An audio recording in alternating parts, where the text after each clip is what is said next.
આ 4 જણાની સામે 2 કોર્ટની અંદર કેસ થયેલા હતા. એક વિજય રૂપાણીએ ગાંધીનગર કોર્ટની અંદર માનહાનિનો કેસ કરેલો અને નીતિશ ભારદ્વાજે રાજકોટની અંદર આ માનહાનિનો કેસ કરેલો હતો. નમસ્કાર. ગુજરાતના 2 ધારાસભ્યો સહિત 4ની સામે રાજકોટની કોર્ટે ધરપકડ વોરંટ ઇસ્યુ કર્યું છે. એને કારણે ગુજરાતના રાજકારણની અંદર ખળભળાટ મચી ગયો છે. હવે આ ધરપકડ વોરંટ શું કામ ઇસ્યુ કર્યું અને કોને ઇસ્યુ કરવામાં આવ્યું છે, આ બધી વિગતો વિશે હું તમારી સાથે વાત કરીશ. મારું નામ રાજેશ શાહ છે અને તમે જોઈ રહ્યા છો ગુજરાતના સૌથી મોટા ડિજિટલ ન્યૂઝ પ્લેટફોર્મ ખબરછે.com.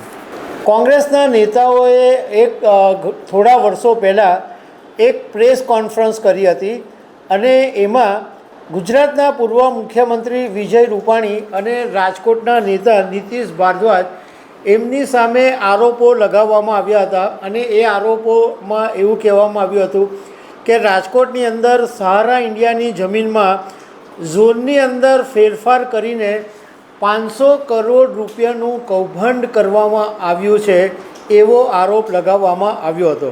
અને આ આરોપ લગાવનારા હતા શૈલેષ પરમાર, જે કોંગ્રેસના ધારાસભ્ય છે, સુખરામ રાઠવા, સીજે ચાવડા જ્યારે આ આરોપ લગાવેલો ત્યારે કોંગ્રેસમાં હતા, પરંતુ ગુજરાત વિધાનસભા 2022ની ચૂંટણી પછી તેઓ ભાજપમાં આવી ગયા છે. અને ચોથા જે છે એ વિરોધ પક્ષના નેતાના અંગત મદદનીશ.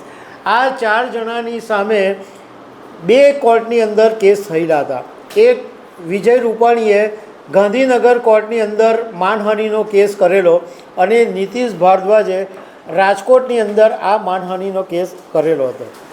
હવે થોડા સમય પછી જ્યારે આ લોકોએ બિનશરતી માફી માંગી લીધી તો વિજય રૂપાણીએ ગાંધીનગરમાં જે માનહાનિનો કેસ કરેલો હતો એ પાછો ખેંચી લીધો હતો. પરંતુ રાજકોટની અંદર નીતિશ ભારદ્વાજે જે આ બદનક્ષીનો કેસ મૂકેલો એ હજુ ચાલુ હતો અને કોર્ટે ઘણી બધી વખત નોટિસ મોકલાવી, પરંતુ આ 4 જણા કોર્ટની અંદર હાજર નહોતા રહેતા. હવે એ પછી સમન્સ બી મોકલવામાં આવ્યું તો પણ આ નેતાઓ કોર્ટમાં હાજર નહોતા રહ્યા. એટલે આખરે કોર્ટે આ 4 જણાની સામે શૈલેષ પરમાર, સુખરામ રાઠવા, સીજે ચાવડા અને વિરોધ પક્ષના અંગત મદદનીશ, આ 4ની સામે ધરપકડ વોરંટ ઇસ્યુ કર્યું છે.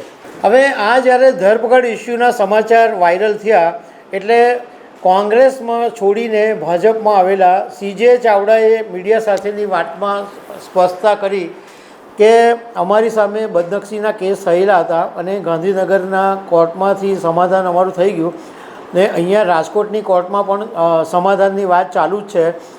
અમે કોર્ટમાં હાજર નહોતા રહ્યા એટલે કોર્ટની જે પ્રોસેસ છે એ મુજબ ધરપકડ વોરંટ ઇસ્યુ કર્યું છે. અને અમને એવું કહેવામાં આવ્યું છે કે આ ધરપકડ વોરંટ ઇસ્યુ કર્યું છે એટલે અમારે ફરજિયાત હવે 21 માર્ચે કોર્ટમાં હાજર રહેવાનું છે. એટલે અમે બધાએ એવું નક્કી કર્યું છે કે 21 માર્ચે અમે બધા ફરજિયાત કોર્ટમાં હાજર રહેશું. અને અમને એવી આશા છે કે અમારી જે સમાધાનની વાતો ચાલી રહી છે અને જે રીતના ગાંધીનગરમાં સમાધાન થઈ ગયું છે એવું આ કેસની અંદર પણ સમાધાન થઈ જશે. એવી જ રીતના શૈલેષ પરમારે પણ મીડિયા સાથેની વાતમાં આ જ વાત કરી કે અમને ધરપકડ વોરંટ ઇસ્યુ કરવામાં આવેલું છે, પરંતુ અમે કોર્ટમાં હાજર થઈ જઈશું અને જે સમાધાનની વાત ચાલે છે એ અમે એની અંદર સમાધાન કરી દઈશું. તો દર્શક મિત્રો, આવી અનેક વાતો સાથે અમે તમને મળતા રહીશું. Thank you very much.